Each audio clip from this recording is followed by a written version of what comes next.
Welcome back, everybody. Today I'm going to teach you how to hide or disable a product in Squarespace. This is incredibly useful when you need to temporarily remove items from your storefront without deleting them entirely, perhaps for seasonal products or items that are temporarily out of stock. Also, if you're interested in business tools that could improve your workflow, I've dropped a few links in the description down below.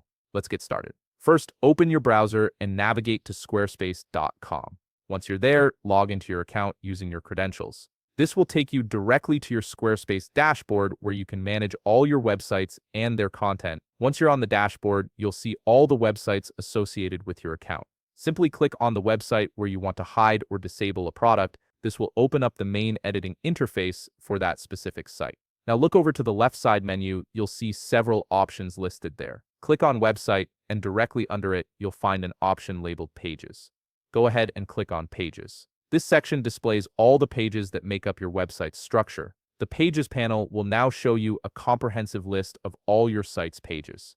Look through this list and click on the page that contains your products. This is typically your shop or store page where all your products are organized. Within this page, you'll see categories if you've organized your products that way. Click on any category that contains the specific product you want to hide.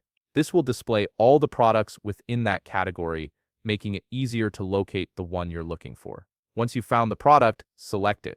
You'll notice 3 dots appear beside the product name. Click on these 3 dots, and from the menu that appears, click Edit. This will open up the detailed editing panel for that specific product. On the left side menu of the product editor, click on Organization. This section controls how your product appears and is categorized on your site. Scroll down until you find the visibility option. This is the key setting that determines whether your product is publicly visible or hidden from customers. Click the drop-down menu next to Visibility. You'll see several options appear. Choose Hidden from this list and then click Save. Give it a moment to process these changes. You'll now see that your product has a hidden tag attached to it, confirming that it's no longer visible on your storefront.